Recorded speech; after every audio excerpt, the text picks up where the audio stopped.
మొత్తం వేదాలంతా చెప్తున్నది పరబ్రహ్మ స్వరూపం గురించి, పరమాత్మ ఎలా చేయడం కోసమే. ఓకే, పరమాత్ముడు గుణాలు ఎవరైనా చెప్పగలరు ఇక్కడ? పరమాత్ముడు అంటే ఇటు విన్నారా? పరమాత్మ విన్నుంటారు కదా పదం.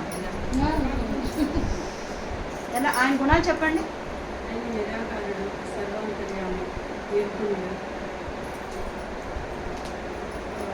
ఓకే, మీరు చెప్పిన దాని ప్రకారం నిరాకారుడు అంటే నామం లేదు, రంగు లేదు, ఏమీ లేని ఆ పరమాత్ముడికి అందులో ఒక 4 భాగాలుగా డివైడ్ చేస్తే ఒక పావు వాట అంటే ₹1 అనుకోండి, పావు వాట మాత్రమే శక్తి రూపం దాల్చింది, సృష్టి దాల్చింది, మాయా రూపం దాల్చింది. మాయా రూపం అనుకోవాలి కరెక్ట్. ఇక్కడ పరమాత్ముడికి ఏ శక్తి లేదు, బట్ అదే పరమాత్మ నుంచి ఒక మాయా శక్తి ఒక పావు వాట. అంటే పరమాత్ముడు నిరాకరుడు, ఆది లేదు, అంతం లేదు, దానికి పుట్టుక లేదు, చావు లేదు, దానికి వ్యాప్తం లేదు, దానికి స్థలం లేదు, దానికి ఆకారం ఏమీ లేని దాన్ని మనం కొలుస్తున్నాం. అది తప్పు, కానీ మీకు అర్థం అవ్వాలి కాబట్టి నేను ఆ మాట వాడుతున్నాను.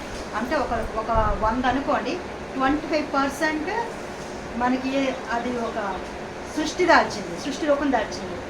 సృష్టి ఏమేమి చెప్పండి? సూర్యచంద్రులు, మన విశ్వము, అలాగే అనేక విశ్వాలు. ఎన్ని విశ్వాలు ఉన్నాయో చెప్పగలరా?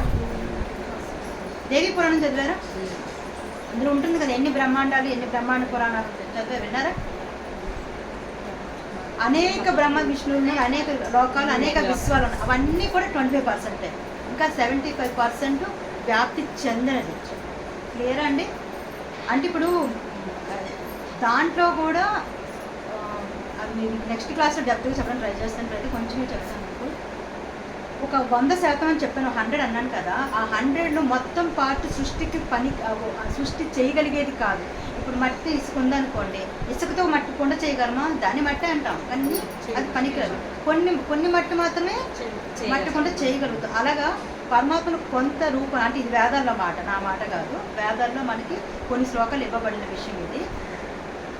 20 సంవత్సరాలు కష్టపడి చేస్తే మీరు పొందలేని జ్ఞానం నేను షార్ట్ కట్ చేసి మీకు అందిస్తున్నాను ఇక్కడ. ఆ యొక్క 25% కాకుండా ఏదైనా 75% ఏదైతే సృష్టి కావించబడకుండా అలానే ఉందో దాంట్లో మోక్షం పొందడం అనేది ఒక సిస్టమ్. ఇందాక చెప్పింది ఏంటి? ఒక్కొక్క లోకము, ఒక్కొక్క దేవుడు సాన్నిధ్యం. ఇంకొకటి ఏంటి? సృష్టిగా మారకుండా ఉన్న ఇంకా పరమాత్మ స్వరూపంగా ఉన్న దాంట్లోకి మనం ఐక్యం అవడం అనమాట. ఒక నీళ్ళు చుక్క కింద చెప్పాను కదా, సముద్రం నుంచి ఆ నీరు చుక్క మళ్ళీ సముద్రం కలిపి మేము దాన్ని తీయగలమా? అలాగే మనం ఎప్పుడైతే పరమాత్మలో మోక్షం పొందగా ఐక్యం అవుతామో మనం కూడా ఉండము. ఓకేనా? దాన్నే మోక్షం. అక్కడ మనకి దుఃఖము, జన్మలు, కష్టాలు, బాధలు ఏమీ ఉండవు. ఇంకొకటి అంటే సర్వం వ్యాపించి ఉన్న ప్రకృతి కూడా ఉండొచ్చు. అది మనకి మోక్షస్థితికి వెళ్ళిన తర్వాత పొందే గుణం వచ్చింది. నేను ఎప్పుడో 10 ఏళ్ల తర్వాత చెప్పాల్సిన సబ్జెక్ట్ నేను ఫస్ట్ డే మీరు వింటున్నారు. ఏంటో మరి నేను మీ క్లాస్ కూడా ఇస్తుంది కామన్ గారికి కోసం అయిపోతాను, ఆడవాళ్ళు మీకు అందేది కాబట్టి. ఓకే, ఇప్పుడు మీకు ఎంత మన టాస్క్ ఏంటంటే, ఇప్పుడు మన ఇంగ్లీష్ మరి బాగాలేదు, మన జీవిత లక్ష్యం. ఈ పదం అందంగా ఉంది. మన జీవిత లక్ష్యం ఏంటండి? ఈ జీవితమే కాదు, ఏ మనిషికైనా, ఏ దేవతకైనా, ఏ గంధర్వ నాగ ఎవరికైనా సరే చిట్ట చివరిగా పొందాలనుకున్నది ఏంటి? దానికి ఏం చేయాలి? ఇప్పుడు మన వాళ్ళకి వచ్చాం, మన లక్ష్యం ఏంటో అర్థమైంది, మనం ఎలా పుట్టామో అర్థమైంది. ఇప్పుడు మధ్యలో ఉన్నాం. దీనికి ఏం చేయాలి? దీనికి ఒకసారి సనక సనానంద స్టోరీ విన్నారా? ఓకే, పోనీలేదు, నేను అంత కష్టం చిన్న సింపుల్గా చెప్తానేమో. మానవులందరికీ కూడా సునాయాసంగా పరమాత్మలోకి ఐక్యం అవ్వడం కోసమే పరమాత్ముడే, ఏదైతే పరమాత్ముడు ఉన్నాడో ఆయన గురువు ఎవరండి? అందరికి ఆది గురువు ఎవరండి? చెప్తే కొంచెం గట్టిగా చెప్పండి. ఎంతమంది గురువులండి? నేను క్లూ ఇచ్చాను, ఒకడే గురువు. ఆయన ఆది గురువు, ఒకడే గురువు. గురు రూపాలు అనంతం, కానీ గురువు మాత్రం ఒక్కటే. ఇప్పుడు దీనికి ఎక్కడ ఉన్నది? గాలి ఒకటే, వేరు గాలి ఉందా? లేదు కదా. ఆకాశం ఒకటే, నీళ్ళు ఒకటే, ఓం ఒకటే, గురువు కూడా ఒకటే. అవునా? సూర్యుడు ఒకటే, చంద్రుడు ఒకటే, అలాగే గురువు కూడా. గురు రూపాలు అనేకం అవగాక. అయితే ఏ గురువు అయితే ఉన్న ఆ దక్షిణామూర్తి ఆయనే శివుడిగా పార్వతీదేవికి మొట్టమొదటిగా శక్తిపాతం చేయడం జరిగింది. నేను శక్తిపాతం వచ్చేసాను డైరెక్ట్గా. ఏం చేశారంటే ఆయన శక్తిపాతం అనేది ఎందుకు ఏంటి ఎలా అనేది నేను శక్తిపాతం మొట్టమొదటిగా శివుడు పార్వతికి చేశాడు. ఎందుకు అది ఇవ్వబడింది చేయబడింది అంటే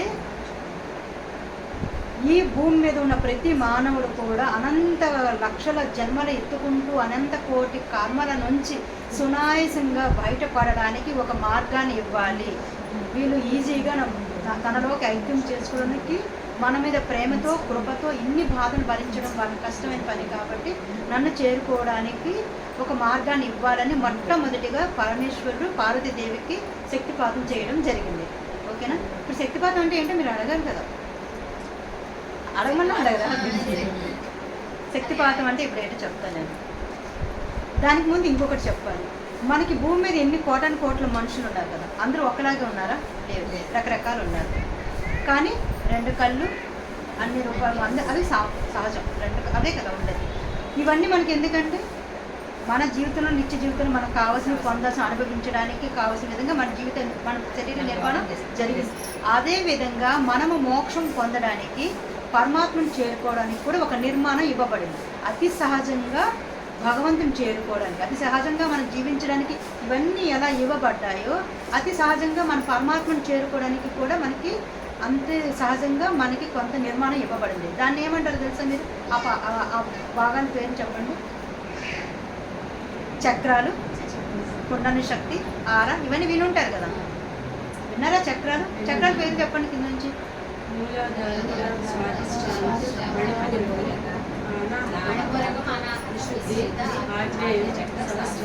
ఎక్సలెంట్, సూపర్ అసలు. అందుకని ఈరోజు శక్తిపాతం వినగలిగారు. 500 మంది 1000 మందికి కార్డు ఇచ్చో పూజ రమ్మంటే రాగలుగుతారు, కానీ శక్తిపాతం క్లాస్ కంటే ఎంతమంది రాగలుగుతారు? మళ్ళీ ఒకసారి క్లాస్ కూడా ఈ క్లాస్కి మీరు అటెండ్ అవ్వగలం అంటే అనేక జన్మల నుంచి అఖండంగా ఏదో ఒక భజన భక్తులు ఏదో మార్గాల్లో సాధన చేసే వాళ్ళకి ఈ వాక్యం వినే అర్హత వస్తుందండి. ఈ వాక్యం వినడానికి అర్హత, శక్తిపాతం అనే పదం వినడానికి, తెలుసుకునే మార్గము, తర్వాత పొందడానికి, తర్వాత అసలు కథ ఉంటుంది వేరే విషయం. ఇప్పుడు మీకు ఇవన్నీ వినగలుగుతున్నారంటేనే మీరు మోక్షం పొందడానికి భగవంతుని చేరడానికి కావలసినంత పుణ్యము మీ అకౌంట్లో ఉంది అని అర్థం. పుణ్యం లేకుండా మనము ఒక మాట వినలేము, ఒక పువ్వు పూజ చేయలేము, ఒక స్తోత్రం చదవలేము, ఒక భజన దగ్గరికి వెళ్ళలేము. వెళ్ళగలమా? అంతమంది ఉంటే అందరూ వచ్చేయగలుగుతారండి. ఇప్పుడు మన పూజ కార్యం పెడితే అందరూ రాలేరు, కొంతమంది రాగలుగుతారు. ఎందుకంటే ఆ భగవంతుని ఆ కాసేపు పూజ చేయగలిగే శక్తి, ఆ పుణ్యము, ఆ గుణము వాళ్ళలో ఉండాలి. సో మీరు అలాంటిది మోక్షం పొందే విషయం వినగలుగుతున్నారు, వచ్చారంటే గత జన్మల్లో మీరు ఎంతో కొంత ఖచ్చితంగా సాధన చేస్తారు. మేబీ ఈ క్షణం వరకు అతి సామాన్యమైన భార్య, పిల్లలు, భర్త, కుటుంబము, ఆలోచనలు, ఇంతవరకు జ్ఞానం వినలేదండి, మాకు అసలు ఏమీ తెలియదండి, మీరు ఎంత మేము అర్హత ఉందని మీరు ఎలా చెప్తున్నారని మీకు అనిపించవచ్చు. బట్ వన్స్ శక్తిపాతం తీసుకున్న తర్వాత మీలో అంతర్జ్ఞానం బహిర్గతం అయ్యాక మీకు గత జన్మల్లో ఉన్న పొందిన జ్ఞానం బహిర్గతం అయిన తర్వాత తెలుస్తుంది. సరే, ఎందుకు అంతలోగా ఉందా శక్తి? భగవంతుడు ఎలా ఉంటాడండి? మరి ఆయన రూపం ఎలా చూడగలుగుతున్నాం? మనం చూడగలమా? ఎందుకు చూడలేకపోతున్నాం? దాన్ని నేను ఎప్పుడో ఒక ఎగ్జాంపుల్ ఇష్టం అంటే చెప్తాను నేను. మనం పుట్టి నుంచి ఉన్న ఈ ముఖాన్ని మనం చూడాలంటే అర్థం కావాలి. ఎంతమంది చెప్పినా మీ ముక్కు ఎలా ఉందండి, మీ కళ్ళు ఎలా ఉందండి, ఎవరైనా చెప్తే నాకు అర్థం అవుతుందా? నేను ఎంత ఊహించుకున్నా నా ముఖాన్ని నేను ఎగ్జాక్ట్లీ ఊహించలేను. అదేవిధంగా మన అంతర్ భగవంతుని, అంతర్ గురువుని ఎలా ఉన్నాడో అన్నది తెలియడానికి అర్థం కావాలండి. ఇవ్వండి, దానికి గురువు కావాలి. బహిర్గత గురువు వలన అంతర్ గురువు పరిచయం, అంతర్ భగవంతుడు ఏదైతే ఉన్నాడో ఆ అంతరంలో ఉన్న భగవంతుడు మనకి పరిచయం అవుతాడు. మనం ఈ యొక్క భౌతిక రూపం చూడడానికి ఒక అర్థం ఎలా ఉపయోగమో, మనము అంతరంగా ఉన్న భగవంతుని గురు రూపం పరిచయం అవ్వడానికి గురువు అనేది అవసరం. నేను గత కొన్ని 30 ఏళ్ళు అనుకుంటానేమో, దగ్గర నా ఏజ్ 46 అండి. నేను నియర్లీ 40 ఇయర్స్ నుంచి ధ్యానం చేస్తున్నాను. నేను కొంతకాలం క్రితం వరకు కూడా నా లోపలే భగవంతుడు ఉన్నాడు కదా, నాలోనే గురువు ఉన్నాడు కదా, నేనే భగవంతుని కదా అన్న దాంట్లోనే నేను సాధన చేయడం మొదలుపెట్టాను. కానీ ఎప్పుడు కూడా నేను అది తెలుసుకోలేకపోయాను. అంటే పుస్తక రూపంలో తెలుసుకున్నాను, జ్ఞాన రూపంలో వినడంలో తెలుసుకున్నాను, అనుభూతిలోకి రాలేదు. ఎప్పుడైతే నా గురువు పాదాలు పట్టుకున్నానో ఆయన ద్వారా మాత్రమే నా అంతర్గురువు అనేది నాకు పరిచయం అయింది, అనుభూతిలోకి వచ్చింది. ఓకే, సరే మళ్ళీ మనం కర్మల దగ్గరికి వచ్చేద్దాం. ఏదైతే శక్తిపాతం ఇందాక నేను మీకు చెప్పాను కదా, చక్రాలన్నింటి కింద మూలాధారం కింద కుండలి శక్తి అని ఉంటుంది. ఏముంటుందండి? కుండలి శక్తి విన్నారు ఎప్పుడైనా? ఎలా ఉంటుందండి? నిద్రాన స్థితిలో పడుకొని ఉన్న చుట్టుకొని బాగా చెప్పారు. సో మీ అందరికీ కుండలి శక్తి గురించి అవగాహన ఉంది, చెప్పారా? ఒక 3.5 అంగుళాలు చుట్టుకొని నిద్రపోతున్న పాములాగా దాన్ని వర్ణిస్తారు. ఓకే, అది సూక్ష్మ రూపంలో ఉంటుంది, మనకి భౌతిక రూపంలో కనపడదు. సూక్ష్మ రూపంలో ఉన్న పరమాత్ముడు సూక్ష్మ రూపమే, ఆత్మ సూక్ష్మ రూపమే. మన మనసు దాంట్లో ఆకారం ఉందండి? గుణాలకు ఆకారం ఉందా? భావానికి ఆకారం ఉందా? లేదు కదా. సో మనకి ఏదైతే ఆ నిద్రానంగా చుట్టుకుని ఉన్న ఈ 3.5 అంగుళాల కొండని శక్తి నిద్రపో దాన్ని ఎవేకన్ చేయడమే శక్తి జాగరణ. ఏమంటారండి? శక్తి జాగరణ జరగడమే ఆధ్యాత్మిక ప్రయాణానికి మొట్టమొదటి అడుగు. ఒకసారి చెప్పరా నా కోసం? అలా చెప్పండి. ఆధ్యాత్మిక ప్రయాణానికి మొట్టమొదటి అడుగు. మరి ముందు చేసినంత ఏంటండి అంటే ఇక్కడికి రాగలగడానికి మనం ఎంతో కొంత అఖండంగా మీరు ఏదో ఒకటి చేసి ఉండాలి. ధ్యానమో, భజనో, స్తోత్రాలు, పూజలో ఏదో గట్టిగా చాలా చేస్తే కానీ ఈరోజు ఈ క్లాస్కి మీరు రాలేరు. ఇలా రాగలిగారు అంటే అఖండంగా ఏదో గట్టిగా చేసి ఉండాలి, ఏదైనా కావచ్చు. ఓకే, సో ఎప్పుడైతే శక్తి జాగరణ అనేది ఎలా జరుగుతుంది, ఇప్పుడు మన టాపిక్ అది. శక్తి జాగరణ అనేది అఖండంగా చేసిన భక్తిలో కానీ క్రియ భోజన ఏ మార్గంలోనైనా పొందొచ్చు. కానీ దాంట్లో శిష్యుడు ప్రయత్నం చేయాలి. ఎవరండి? శిష్యుడు కానీ సాధకుడు, ఎవరైతే పొందాలనుకుంటున్నా సాధకుడు ప్రయత్నం చేయాలి. ఎప్పుడు అవుతుందో ఎలా అవుతుందో మనకు తెలియదు, అయిన తర్వాత కూడా ఎలా ఉంటుందో కూడా మనకు తెలియదు. ఒక గురు మాధ్యమంగా ఆల్రెడీ కుండలిని శక్తి జాగరణ జరిగిన ఒక సిద్ధ గురువు శిష్యుల్లో ఉన్న శక్తి జాగరణ చేస్తే గనక అతి సునాయాసంగా మోక్షాన్ని పొందవచ్చు. ఎలా అనేది తర్వాత చెప్తాను. ఓకేనా?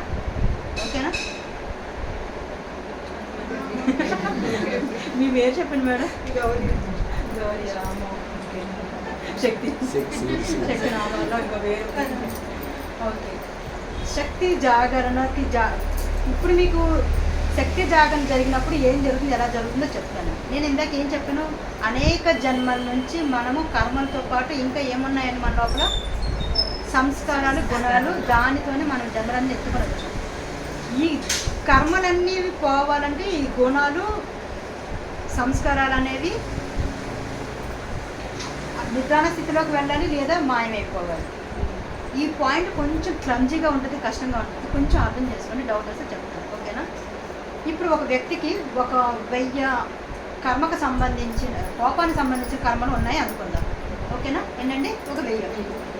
ఈ 1000 భర్త, పిల్లలు, హస్బెండ్, నైబర్స్, ఫ్రెండ్స్ ఎవరో మనం తిట్టాలి లేదా మనం వాళ్ళని తిట్టాలి, ఏదో ఆ ప్రారంభం ఉంది.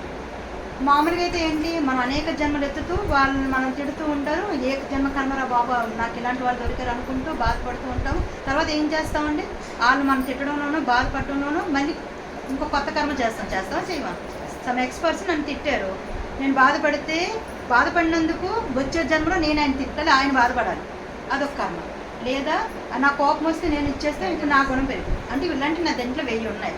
ఓకే, మామూలుగా ఏదో ఒక భజన, భక్త, పూజ ఏదో ఒక మార్గంలో మనము ఒక్కొక్క కర్మను కరిగించుకుంటూ వస్తున్నాం అనుకోండి, అదొక మార్గం. అలా కాకుండా నాకు అసలు కోపమే పోయింది అనుకోండి, నాకు అసలు కోపమే లేదు, నన్ను తిట్టారు, సరే ఆ గుణం అలా ఉంది, సంస్కారం అలా ఉంది, ఏ కష్టంలో ఉందో ఏంటని ఇంకా మంచి వ్యక్తి అనుకోండి, ఎందుకంటే అంత కోపం ఉన్నారు, ఏమైంది మీకు ఏమైనా హెల్ప్ కావాలని అడగండి.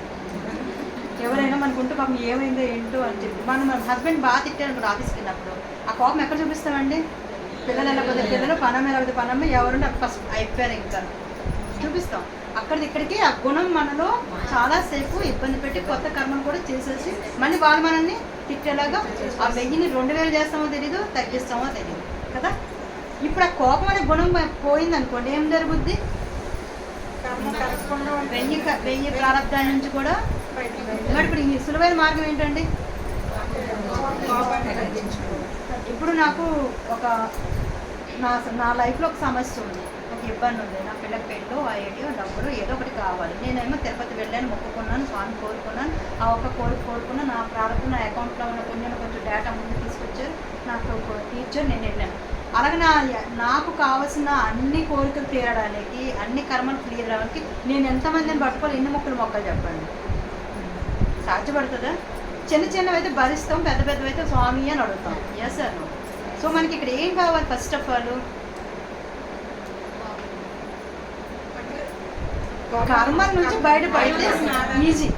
మీరు మీకు ఆన్సర్ ఇస్తే ఏవో చెప్తాను, నేనే చెప్పేసాను. మనకి అసలైంది ఏంటి? కర్మలు ప్రారంభ సంస్కారం నుంచి బయటపడాలి. మనం ఏ విషయాలు బయటపడాలి అది క్లియర్ కదా.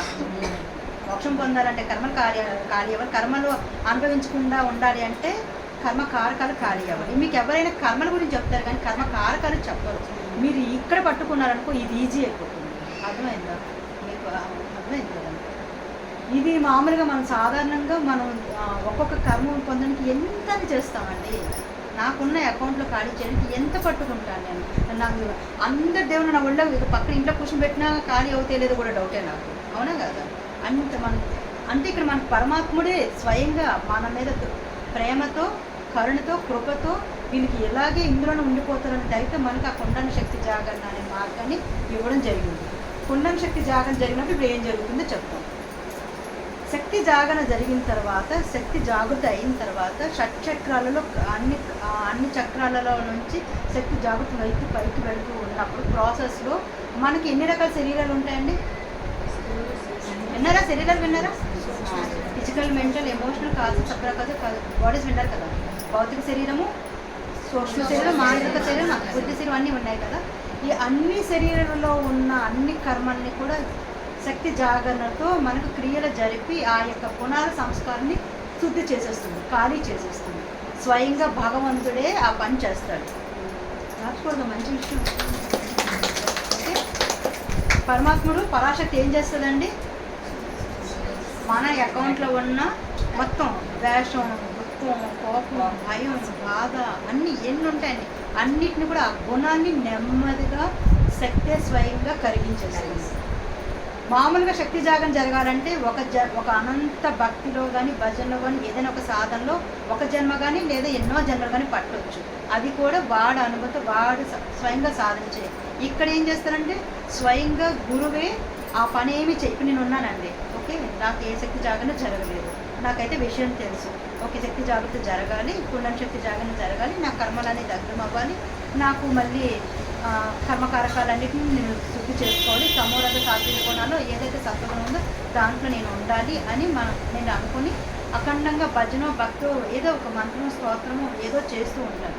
చేయగా సాధకుడు ఎంత కాలానికి పొందుతాడో చెప్పలేము.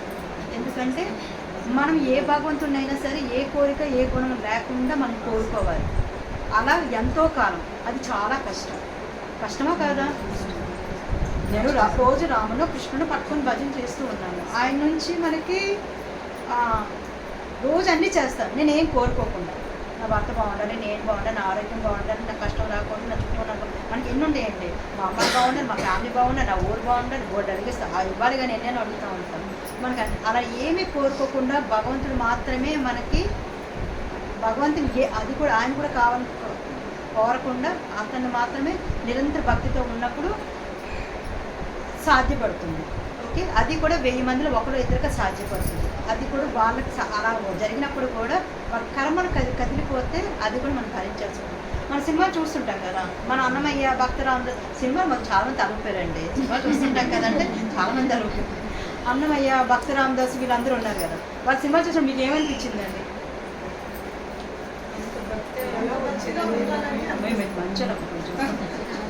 అంత భక్తిలో ఉన్నప్పుడు చాలా కష్టాలు ఉన్నాయని నేనైతే చిన్నప్పుడు చూసినప్పుడైతే బాబా ఇది దేవుడు బాగా కోరుకుంటే దేవుడు